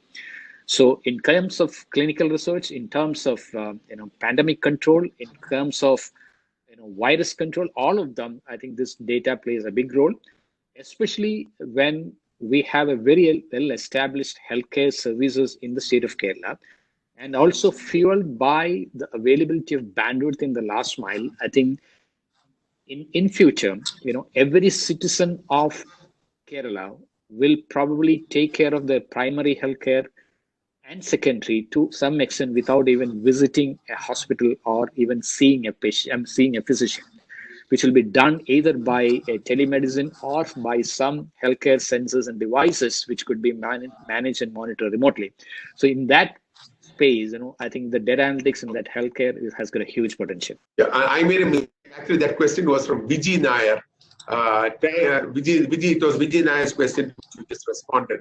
The question from Tanya is regarding education. Upping the economy through education definitely is the key. However, we have often been battling between underemployment and unemployability in Kerala in a number of sectors. I mean, I open it up to the panel. Who would like to comment on that? I think all of you are, in a way, can respond to that. Can I request VK and maybe Johnny to give some response to that? Vijay, the question is the digital education, the opportunity. Upping the economy, the education is key, but we've often been battling with underemployment and unemployability. Employability, and upping the skills, and the digital education part. So, of course, education sector is going to be one of the disrupted sections and one of the opportunity as well as victims of COVID-19. Because we have seen that the education can be conducted remotely and virtually.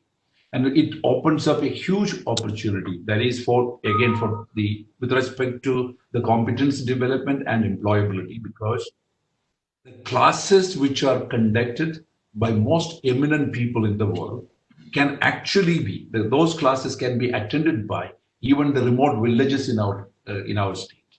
And that's an opportunity. Today, one of the problems in India as a whole, and Kerala is less, as a whole, is the quality of the teachers, and therefore the quality of the students are very, very. An 8th class student can only do the reading of class 2 in India on an average. That's true, but that can significantly be improved. And virtual education is going to be the order. And the thought, like every day morning people get dressed up and go to a place to do work, and similarly every day morning kids will get up and then, of course, the smaller ones will still be going to a school because the parents may not have the time to actually manage them. Otherwise, those who can manage themselves will be able to learn from wherever it is. And this is definitely another area of opportunity, but most of it is actually coming in the tech area, tech as applicable to education. So we didn't talk about technology opportunity, which is a given. Technology, and the second one is the business process management. When it comes to education, think about it. Virtual education, huge amount of business process management is required. And that process management is going to be centralized. That's what I was actually talking about, remapping of the processes. Because when a teacher is teaching virtually, the teacher has a lot more work than actually doing informally in a class. Because she has to be attending to every student who is sitting remotely. So again, the area that I talked about, the IT-enabled business process management, is a great opportunity, and education will also fall in that. Thanks, Vijay. Yeah, okay. The next question is, this is from Abraham Samuel. The question is, it's a statement and then a question they're saying, remove politics and one department for all new business approvals. Okay, and the other one we just talked about is the lack of single window information available and on the technical know-how for new packaging for small time industry. So, of course, he's talked about the single window thing. Now, this is something which I also mentioned earlier about the ambiguity in things. There's no predictability in what we are doing. And so definitely that is going to be an issue. And unless we are able to sort that out, I don't think anybody is going to be able to really clearly state that this is going to have an impact. There are a couple of questions on tourism, which actually talk. This maybe Johnny, you could look at it. Johnny, you could look at tourism. Where have we reflected on how we lost many tourists in neighboring places like Sri Lanka? Have we looked at models like Bali? Okay, and in the time of social distancing and going forward, shouldn't we reduce crowding in public places and develop more beaches through the coast with sea-facing experience like in Goa? Maybe Johnny, you could. I know the kind of problem Johnny went on the sea-facing part of it, where suddenly somebody thought it was their property. So anyway, please go ahead. So on the comparison to Bali, I think we shouldn't compare or model Bali as something to take for Kerala, because Bali is mass tourism, and we should, particularly at this point of time, we should never look at a destination like Bali to model. Kerala is totally different, and we should be marketing Kerala now in the new scenario. I think Kerala, we should be marketing it as a very, very safe destination with a lot of softer aspects to this destination. I think this is how you should market, and it's all about reimagining Kerala tourism post-COVID. And now Sri Lanka has been competing with Kerala for some time, but unfortunately last year they had a few episodes of terrorism. So we benefited, actually Kerala benefited from that temporary phase. I think Kerala, now Sri Lanka is opening up for tourism much before, because their cases of COVID is much less than Kerala, so they have opened up the beaches now. So definitely Sri Lanka can be a competition for Kerala. Question again for the same one is to say that how can tourism grow when we have the kind of rules we have on proper waste management? I know we covered that to some extent, but how do we go about this thing? Waste management is a major issue for us, and somehow it's not been working. What do we do on that? This is something which again Mr. Pitrola had also talked about as a focus area. So Johnny, your thoughts on that would be good. See, so yesterday Sam and we all have been discussing on this waste management for Commander. I think there are many proven models world over. I think we should adopt some of these proven models and go forward, because we have been talking about waste management for the last 25 years. I think it's time we should get into action now.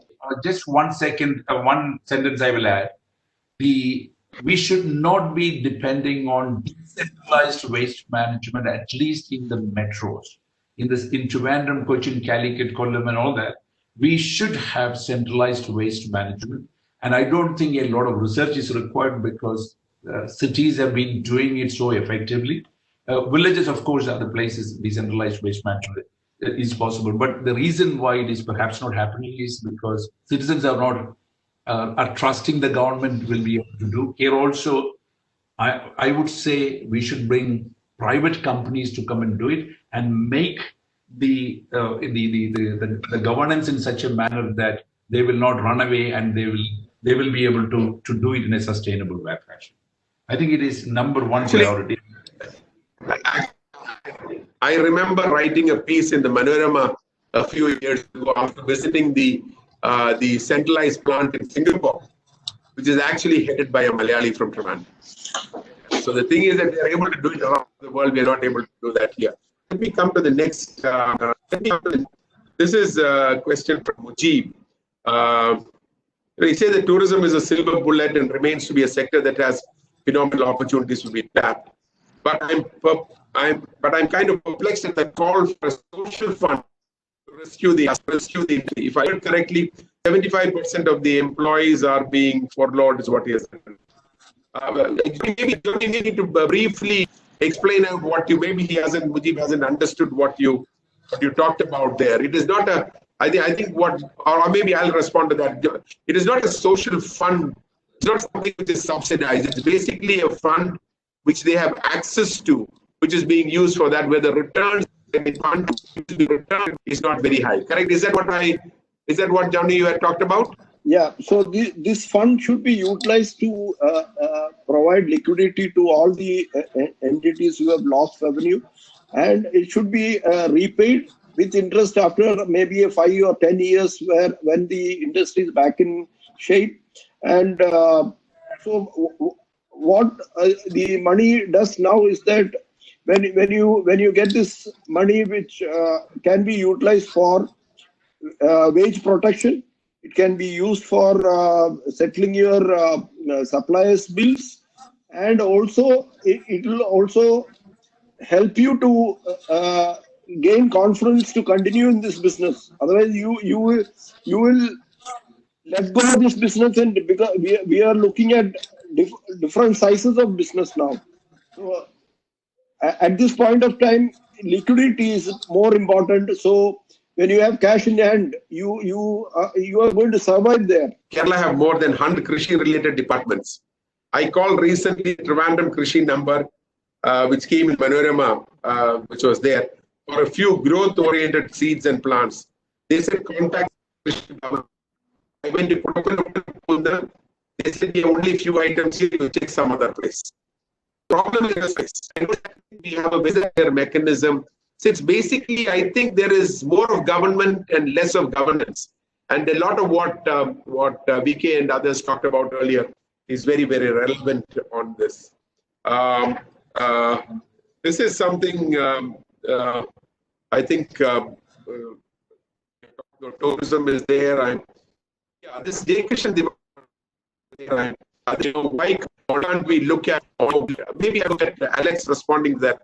But we have prominent labs like the Sri Chitra Institute, from where they have developed the blood bag which Thermopen Paul took from. Why can't we get more of such companies coming up locally? Or is it that we have to depend on just foreign technology on that? Alex, maybe good for you to respond, because you did talk about healthcare medical devices in a way. That's a great question. The way I see that is actually going to be the future. Biomedical, there is a lot of biomedical engineering research happening in Sri Chitra. But I think for a business to sustain, the volumes of such products will be very less. And I was talking to one of the space research guy yesterday. He said, can you include entrepreneurs from Kerala to do and manufacture and fabricate some of the things? He said mechanical manufacturing is completely out of the question, but electronics components development is definitely a way to go. But when I asked him, what will be the typical volume for such things? The volume for research, for a space research, will be very less. So unless you start as a research hub for such products, which is sustainable, the scale and the volume will not be able to sustain the business. So that is where you need to probably have a research facility attached to your component design and engineering hub, which caters to the normal supply chain of the components, versus you also attach as a preferred research organization like the Sri Chitra Nirdan, like the organization like the Space Research Center and the DRDO, where you get constant innovative products and solutions, and that could be done by hand-holding directly by them, and use the technology to commercialize and then scale from that perspective. Thanks, Alex. Let us. I think I have a lot of questions. We do have a lack of time, but it'll be good to listen to each of you for about a minute with how you would like to round up the discussions. I know you may all make recommendations, but any specific recommendations which you would like to make, any specifically highlighted based on today's discussion. Can I start with Pamela first? I know you've already made some very good recommendations, but start with Mrs. Pamela Mathew. Because of my gray hair? No. Okay, so now, COVID, there are a lot of, emails I receive or say restart manuals are available, restart lectures are available. Is there any possibility for like-minded businesses to come together to see how mutually they can interact and help each other for economic recovery of Kerala-based companies? Is there a possibility for that? And is that something which maybe this discussion, and Vijay, you can take that forward from like-minded people or people who want to pull in their ideas, and possibly make you are part of a panel or advisory board which can possibly take these ideas from and help each other, suggest to each other what best can be done. Yeah, the second thing is Mathews and Alex, both of them were talking about digital, digital and electronics. But basically, because we are in a mechanical electronic component business, I feel that a lot of skills are available for precision of upgrading these mechanical devices, which would be more cost effective from the point of view of Kerala-based companies for local use. For example, we talked about waste management, and each of these can we offer economical package or a gadget which each house can have for disposal or waste disposal of their whatever is generated within their houses or apartment, which can be used as fertilizer or crushed and made packet, which can be used as landfill subsequently or whatever it is. So is there anything which possibly we can do as far as waste management? Because that is really a big headache as far as metro cities are concerned, as Mathew said, Ernakulam, Cochin and Trivandrum, I know. And as you drive past Kerala roads, you will see garbages on both sides, and that's not a good sign at all, even from the health point of view. This is all I have. Actually, on the advisory forum kind of a, you have Johnny on today. You're a past CII head. You have VK, who's a past CII head, and you have Ajit Bhupan coming in tomorrow.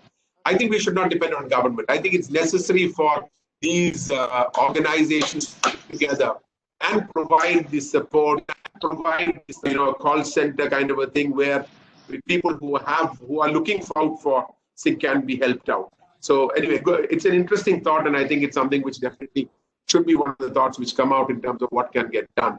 Can I request VK to come out with his final concluding remarks? Vijay, I will just make one recommendation. That recommendation is to the government. Yeah, and I know that if that happens, Keralites are so resourceful and so enterprising, and we can see around the world, everything will fall in place. If the government can make the approvals of construction and buildings and approvals of operations of company to be outsourced to a business process management organization, 1 or 2 or 3, depending on.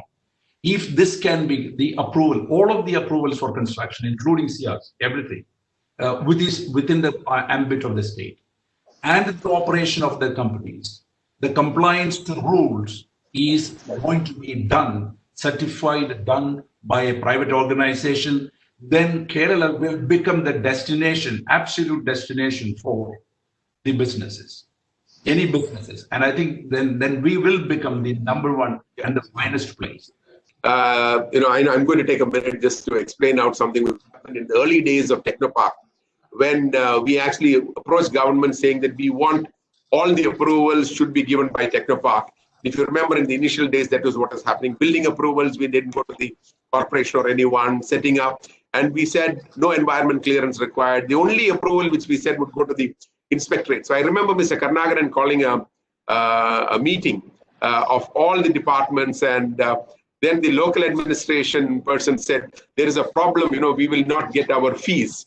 So I said, that's no problem. There is a fee as per the rules, and that will be paid. And Mr. Karnaran said, Appo adu approve. Then everyone said, okay. Then immediately he said, നിങ്ങൾ ഉദ്ദേശിച്ച fees എനിക്ക് എന്താണെന്ന് എനിക്ക് മനസ്സിലായി, ആ fees കിട്ടൂല. Okay.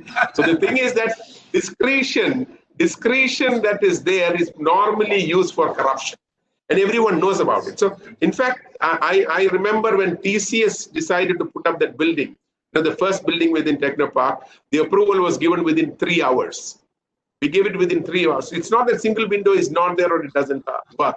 In fact, Mr. Kohli said, are you sure you have the powers for it? And I actually sent that order to him. The only thing which they needed was to go to the inspectorate for the other. Everything else was given by us. So it has been done in the past, but generally people want control and they want power, and that is what creates it. So thank you, VK. Very good recommendation. I hope it becomes a box for Manorama for everyone to see, but becomes one of the highest we are going to. Johnny, I'm going to ask you to come in last because CII. So I'm going to ask Alex next to make his recommendations.